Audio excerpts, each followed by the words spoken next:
O, alam nyo naman yun, di ba? Kung sino ang palagi dyan. Sino ang tagang-nguso dyan. Sinong taga-ano dyan. Taga-regalo dyan, di ba?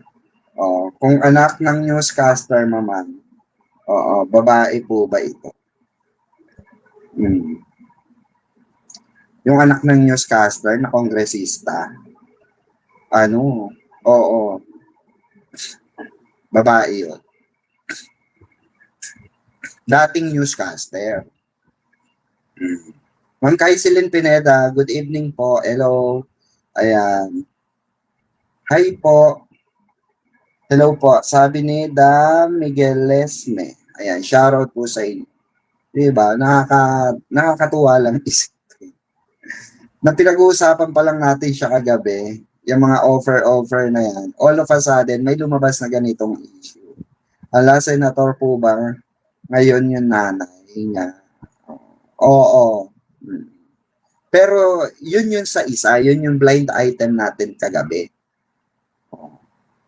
Pero itong isang kongresista na to na na-i-issue kay Kim Domingo sa mga bagong dating dyan, ito ay isa rin sa mga kakilala at ano rin, kaibigan din ni Manong. Kaya, di ba, lagi sa loob si Manong. Ganyan yan sila eh, bigayan. Pero grabe, no, imagine nyo, pera ng taong bayan. Tapos, pinambababae lang, no. Nahingi sila mga proposed budget nila sa mga ganito, sa mga projects. Tapos all of a sudden, bibili lang ng house and lot para sa makatikim lang sila ng isang babae na gustong-gusto nila matikman. Di ba? Grabe, no? Kaya, ibang klase talaga ang kalakaran ng showbiz na yun. Binabalik nila yung lumang sistema. Hala, kilala ko yon, billionaire yon, at wala sa itsura niya kasi bata siya. Hindi, ayan, babanggitin yung name. Ganda ni girl, ha? Oo. Yun sa blind item natin kagabi, Ma'am Caridad Uso. Billionaire yun. Ang issue pa, mamang, may asawa yung politician. Tapos may kabit pa at may kabit pang isa. Yes, Ma'am, nakarida, Catherine Beltran. Totoo po. Actually, hindi lang, diba, lunok, na lang, pride na lang yung mga anak, yung magulang, yung asawa. Pero sampal yun. This time around, ako, di ba? Ang daming nang nakakilala. Ang daming nang nakakilala doon sa politician. Doon sa kongresista na yun. Binata si billionaire, mamang. Yun pang re-regalo kay girl na morena. Opo. Binata. At billionaire. Billionaire mindset. At ang gustong-gusto niya talaga, mapangasawa, artista. Yung nakarating sa ating radar. Pero, well, mahilig nga sa morena, pero, well, tinanggihan ng isang morena, di ba?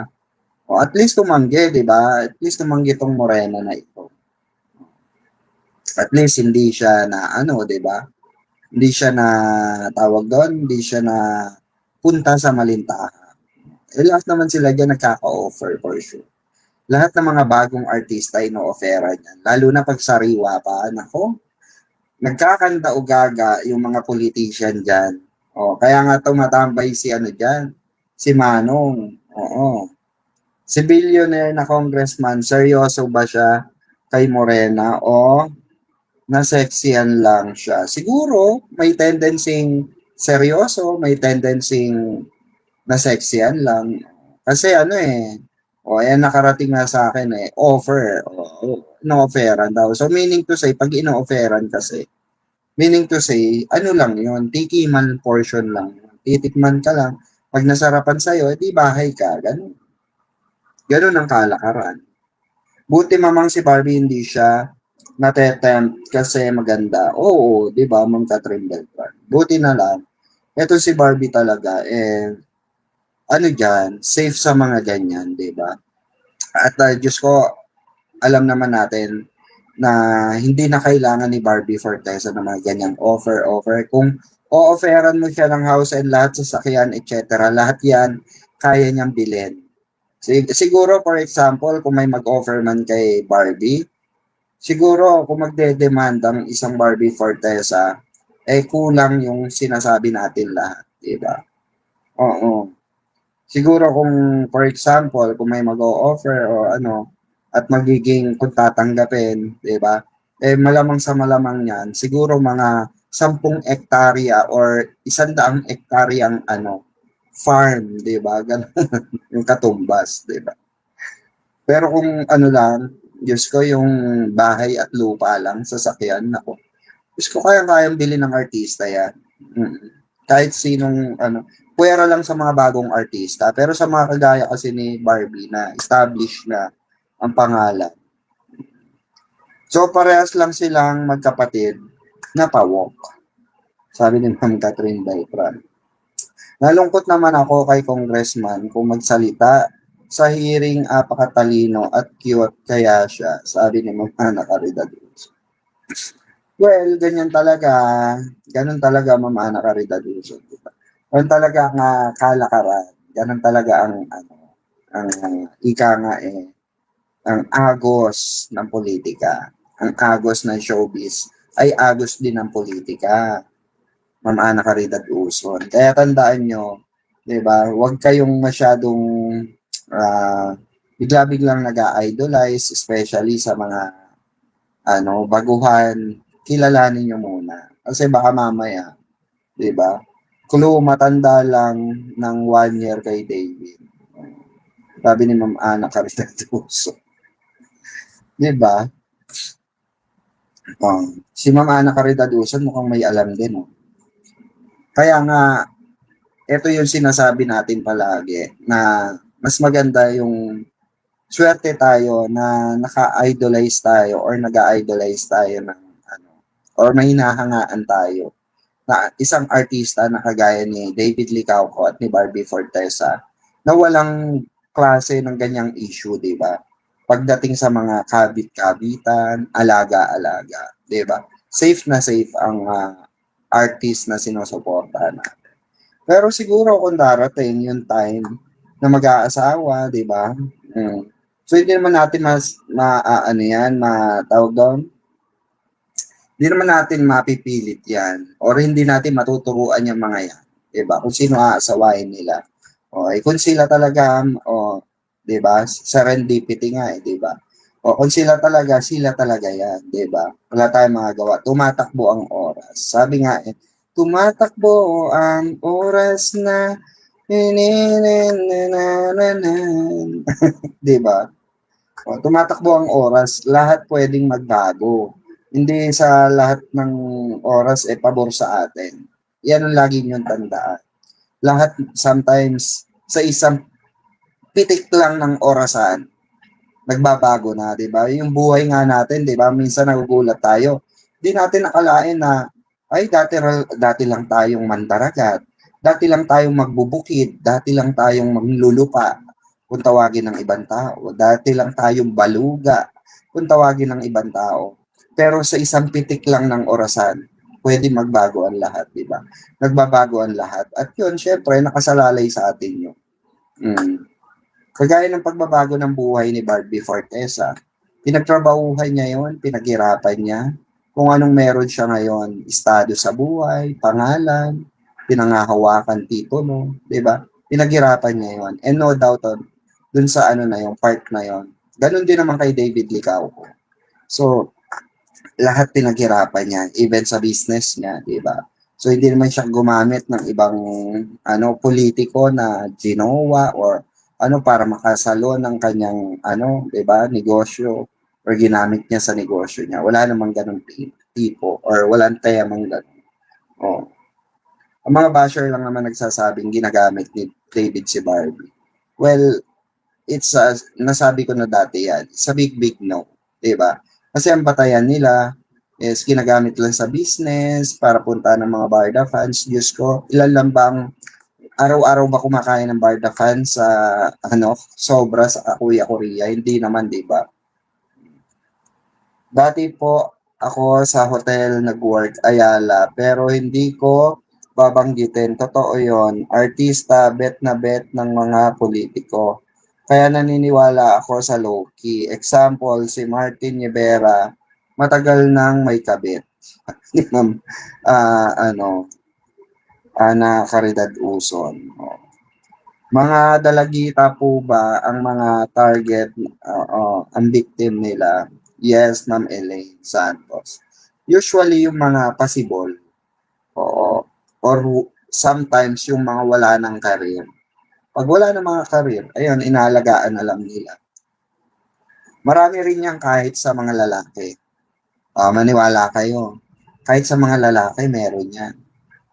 Sa resto namin dinadala after 2 years bago nalaman ng publiko. Sabi ni Ma'am Ana Caridad. O, di ba? Marami talagang ganyan, mga low-key. Mm-mm. Di ba? Kaya yung sinasabi ni David Licauco na they want low-key as much as possible, di ba? Ano yon, kayang gawin yon ng isang magpartner or isang tawag dito, magsing irog, di ba? Kaya nilang itago ang lahat ng sistema basta ginusto nila. Ganun yon. Kaya ako naniniwala ako dun sa salitang low-key nila. Di ba? Padlak puso, tapon susi. Ganon. Di ba? Mm. Ito kasing ang mali lang, hindi sila nag-ingat ngayon, itong issue na ito, na nilabas ni Sian Gasa. Hindi nag-ingat itong si Kim at yung kongresista. May nakakuha, 'di ba? May nakakuha.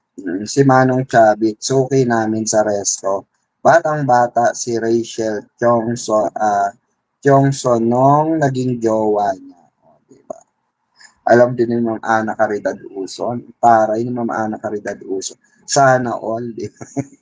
Dapat Ana Caridad Uson. Oo. Ikaw nag-assist, di ba? Tapos sinabi mo kay Manong Chavit, hawak ko ang buhay mo. Hawak ko ang karir mo, Manong. Di ba? Gandang umaga, Sis Rockwell. Ayan. Nagbangunan na. Alauna na. Well, patapos na rin naman tayo, mga kabarda. Di ba? So, eto na nga, bago tayo, magtapos, dahil mag-iisang oras na tayo. 46 minutes na. So, antayin natin mag-isang oras. So, eto nga, meron nga tayong nasagap na konting chika lang naman. Konting chika ha. Actually po, bawal mag-splok sa akin. Pwede po kaming matanggal sa work. Oo naman. Diba? Bawal talaga yung Ma'am Ana Caridad Uso. Understandable naman. So, ito wait lang. Babasahin ko na lang sa inyo.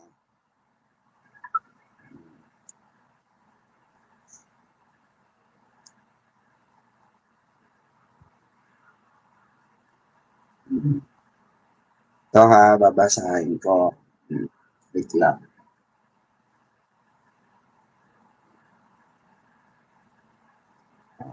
Ayan, babasahin ko. Sabi ko, oy, kamusta na? Anong balita? Baka pwede mo naman ako tsikahan. Ano bang latest sa Barda ngayon? Sabi kong ganon. So sumagot yung friend ko, sabi niya, kainan na. Kainan na, Beshi, huwag kang makulit. Mamaya, call kita. So, ayun na nga. Gaga. Kainan na kasi niya. Alam niyo naman yung kainan, di ba? Siesta time yon. So, ang ending, tinawagan niya nga. So, nagtawagan kami. So, eto yung sabi niya sa akin. Kasi tinanong ko about sa Barda kung anong balita. Meron daw meron daw tayong ikakatuwa. Ay, meron daw tayong ikakatuwa. Na paparating na ikakatuwa natin lahat. At bawal pa siyang i-broadcast dahil etong si Suwail kasi, etong si Suwail ay talagang nanindigan daw. Itong Suwail nating na si Donato ay nanindigan talaga. Oo, nanindigan daw siya talaga. Kaya nga nababad trip yung Frenny ko na to. Dahil nga, supposed to be dapat kanila yung project. E nawalan pa siya ng... Well, papalitan naman daw si Ginoo. Papalitan naman daw si Donato. So, basta sabi niya lang sa akin, eto ang ibalita mo sa mga kabarda bells mo. Meron kayong bonggang ikatutuwa nyo. Sabi ko, ano ba yan yung pagbabalik ba ng Barda? Diyos ko, ang tagal-tagal na naming nag-aantay sa pagbabalik ng Barda.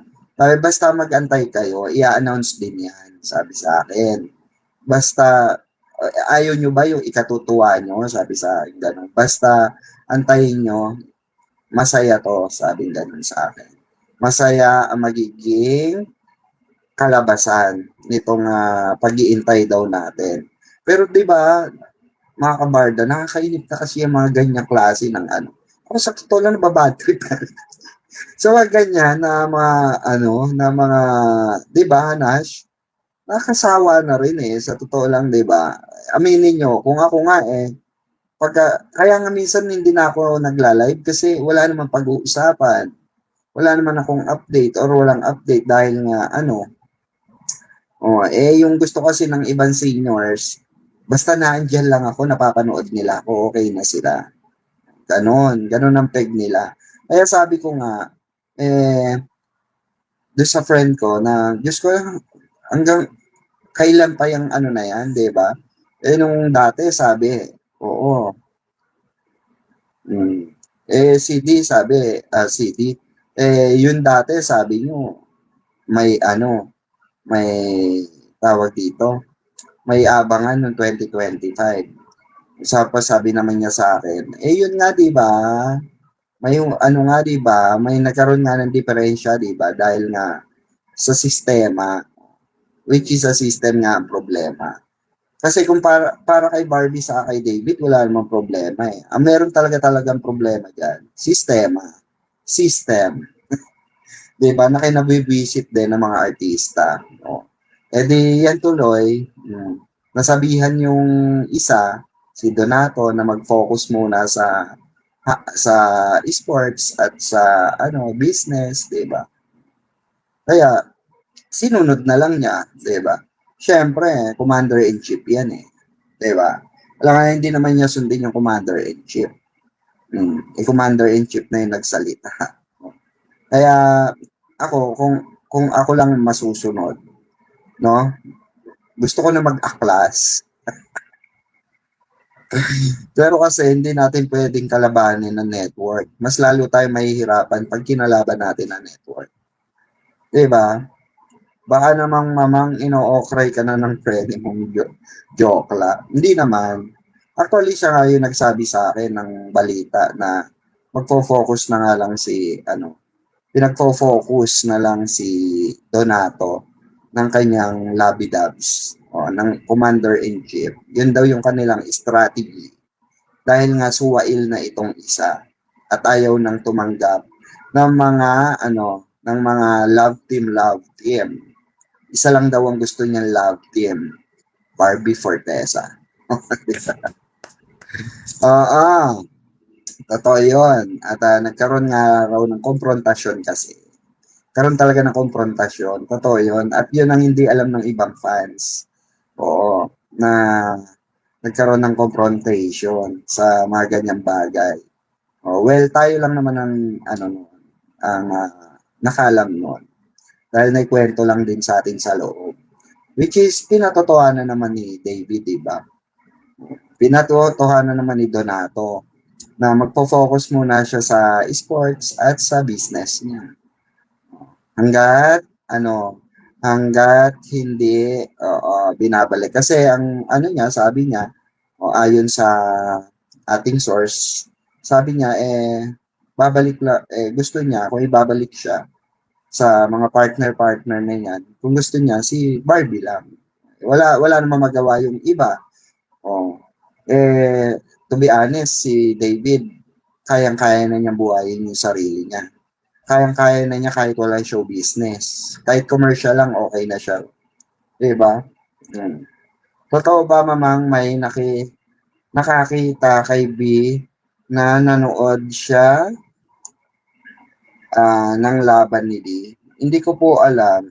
Hindi ko sure. Kasi ang sabi sa akin, nanood daw ng ano, virtual. O, nag-worry daw ng virtual. So, ibig sabihin, pag virtual, either live or live television, di ba? So, wala naman ako nabalita ang nanood talaga si Bibi doon sa event or sa venue. Kasi nandun yung ex, nandun din yung manggagamit, di ba? Nandun yung ex, nandun din yung manggagamit. So, may biyerna talaga. So, ang sabi lang sa akin, may nag-alala doon sa injury niya, sa pagkaka-injured niya. Habang nanonood ng laro, virtual. Virtual. Malinaw na malinaw yon sinabi sa akin. Sa IG mismo pa. At saka Tagaloob to eh. Tagaloob. Wait lang. Tignan natin kung may mensahe. Wala naman. Ayan o. At may nataranta nga po after ma-injured habang nagbi-virtual watch ng game po last night. Mamang, quiet lang po ha ha ha. Thank you so much po. Yun lang. Yun yung sabi sa akin. So, hindi ako quiet, madaldal ako. Diba? Sineshare ko lahat. Kaya, alam nyo mga kabarda, kung talagang, sabi ko nga, kung talaga may mga alam niyang bashers, kaila-ilaliman, alam niyan. Diba? Tayo kasi hanggang kaila-ilaliman, alam natin. Sila nga hindi nga nila alam na lumipat. Tayo alam natin na lumipat. Way back before, way back last year pa, alam na natin. Nasa PMPC award ako, nung nalaman ko yon. Na-confirm ko yun sa bulungan, sa umpukan. Kaya nga tinanong si Barbie, no, na may ano ka ba, na plan ka ba na lumipat ulit, diba? Nasabi niya, wala, ba't ako naman lilipat? Siguro kung lilipat ako, dun sa sa bahay na lang namin, diba, sabi niya. Pero recently, diba, ibinukas na niya yung ilaw, yung pintuan sa Madlang People, kung saan siya talaga naninirahan ngayon. Diba? Nag-i-stay ngayon. Sa bida, sa arena, naglabasan ang mga jowa ng mga player. Si David lang yung wala. Diba? Nasa VIP room si BB ng MOA Arena, sabi ni Ma'am Trini Laureles. Siguro doon nanonood ng virtual, 'di ba? Mas naniniwala po ako sa iyo, Mama. Sabi ni Ma'am Anne. Tapos binura yung comment. Tao. Kaya nga po, ayan, kumakalat sa SOCMED yung ganda mo, ate, sa MOA. Nakita kita. Sabi, nag-comment. Tapos binura yung comment. Binura ni Bibi yung comment. Sa bida, diba? Siyempre, ang nabalitaan ko lang, may mga nagtanong na, asan si Bibi? Asan si Bibi? Tapos may mga nagsabi nga ng mga TikTok group, Barda supporters na TikTok group na nagtanong nga, nagsabi nga sila, hoy, nanonood si Bibi. Sabi raw ni David, saan? After ng game, double date sa Eraya Restaurant ni Dustin, sabi ni Mami Trini. Ay talaga ba? Buti pa si Mami Trini updated. Oh. Ako hindi ko alam yung mga ganyang chika. Oo, hindi ko alam yan. So yun lang ang nakarating sa akin. Virtual siyang nanonood. So walang sinabi sa akin na nag-date, walang sinabi sa akin na nag-double date or nanood doon sa arena. So kayo kung alam nyo na gano'n na nangyari, ba, swerte kayo, di ba? O at least alam nyo. O, ako kasi hindi ko alam. Oo, Das Villa fan nag-isplok sa mga Barda fans. Sabi ni Ma'am Ana Cardaguson, ay talaga? O, kung Das Villa fans, ay legit, di ba? Eh, halos karamihan naman ng nasa Das Villa ngayon, dati rin Barda fans. Nag-switch lang sila ng Das Villa, di ba? O, kaya, ako, di ba, nakakatuwa yun ha, if ever na talagang, nag-double date sila. Di ang cute, di ba? Sana all double date, di ba? Pero kung ano man yung gusto nilang klase ng low-key, di ba, ipaubayan na natin sa kanila. Basta importante, meron tayo nababalita mga ganyan, di ba? Lag ka na, mamang. Mamang, nagkalat sa MOA yung Dasbia. Laki ng fandom nila, sabi ni Ma'am Ana. Talaga, that's good, di ba? So, ayun, isang oras na tayo mga mamang. At ako inantok na, launa na. Oh. Late na rin kasi ako nag-live. Pasensya na po. Sorry. Bukas bawi na lang tayo na maaga. Ano? Oo. Kung kaya natin dalawahin po. No? Ayan, maraming salamat mga kabarda bells. Ayan, 100 million viewers shoutout. Sorry napuyat kayo. 1 a.m., 1:15 na, no? So, magsama-sama muli tayo at maraming salamat po sa inyong pakikinig at pagtutok dito sa ating live ngayon. Once again, ito po ang inyong lingkod na nag-iisa, walang katulad, lagi niyong kasama sa hirap at ginawa. Walang iba ko hindi ang inyong Mamang Pickles. Thank you so much and have a great one everyone. Peace. I love you guys. I love you mga kabarda. Good night. Bye-bye.